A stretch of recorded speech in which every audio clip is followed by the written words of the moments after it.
जय श्री राम। आइए हम बात करते हैं हनुमान चालीसा के बारे में, बजरंगबली के बारे में। बजरंगबली एक ऐसे भगवान है जिनकी आलोचना हमको सुनने को नहीं मिलती है। कहा जाता है कि बजरंगबली से अगर बात करनी हो तो मंदिर के सामने, उनकी मूर्ति के सामने जाकर बोलिए राम राम बजरंगबली, तो बजरंगबली आपसे बात करना चालू कर देते हैं, यानी आपकी बात को सुनते हैं और समझते हैं। बजरंगबली की जो हनुमान चालीसा है, हनुमान चालीसा का पाठ हम करते हैं और हमें संतुष्टि प्राप्त होती है।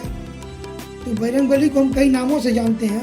बजरंगबली, पवन पुत्र, अंजनी नंदन, पवन कुमार, महावीर, रामदूत, संकट मोचन, केसरी नंदन, इन नामों से बजरंगबली को हम स्मरण करते हैं। और हनुमान चालीसा की बात हम कर रहे हैं। तुलसीदास ने हनुमान चालीसा की रचना की। तो पहले तुलसीदास ने रामचरितमानस की रचना की। रामचरितमानस लिख करके तुलसीदास प्रसिद्ध हो चुके थे और रामचरितमानस की रचना उन्होंने दोहा, छंद, चौपाई और सोठा के माध्यम से रामचरितमानस की रचना की और उसके बाद फिर हनुमान चालीसा की रचना की। हम बात करते हैं हनुमान चालीसा की रचना किन परिस्थितियों में की। तुलसीदास हनुमान चालीसा की रचना तब किया जब वह रामचरितमानस को लिख करके प्रसिद्ध हो चुके थे और उस समय तुलसीदास को सम्राट अकबर ने अपने दरबार में बुलाया और कहा कि अगर तुम भगवान के इतने बड़े भक्त हो तो कोई चमत्कार दिखाओ। तो तुलसीदास ने कहा कि मैं प्रभु राम का भक्त हूँ, मैं कोई चमत्कारी बाबा नहीं हूँ। तब सम्राट अकबर ने कहा तुम मेरे बारे में कुछ बताओ, तुम मेरे गुणगान करो या कुछ ऐसा करो जिससे यश कीर्ति मेरी फैले। तो तुलसीदास ने कहा कि मैं भगवान का भक्त हूँ, मैं उन्हीं का ही गुणगान करता हूँ। तो अकबर ने कहा कि तुम भगवान को यहाँ बुलाओ। तुलसीदास ने कहा कि भगवान जो है वो सबको दर्शन नहीं देते, जो उनके भक्त होते हैं उनको दर्शन देते हैं। तो अकबर ने कहा कि यह कोई बात नहीं, सुन रही है, जो है बंदी बना लिया। अकबर ने तुलसीदास को बंदी बना लिया और जब उन्होंने बंदी बना लिया वहीं से उन्होंने हनुमान चालीसा की रचना की।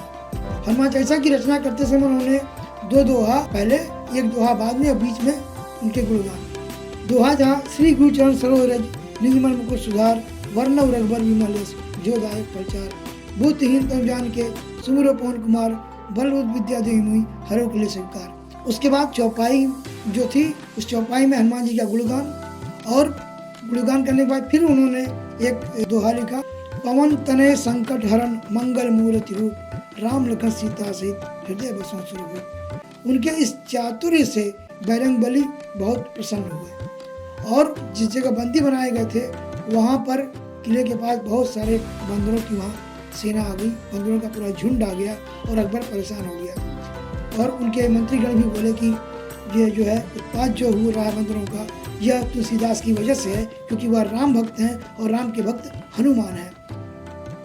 और अकबर डर गया और तुलसीदास से क्षमा मांगी और उन्हें छोड़ दिया। और जब तुलसीदास को उन्होंने छोड़ा तो धीरे धीरे सभी बंदर वहाँ से निकल गए। तो उस चालीसा के को पूरा होते ही यह जब घटना घटी तो इस चालीसा का महत्व बढ़ गया और तुलसीदास के इस रचना को हमने जो है धार्मिक रूप से, आध्यात्मिक रूप से हम लोगों ने भी स्वीकार कर लिया और इसे हम पढ़ते हैं।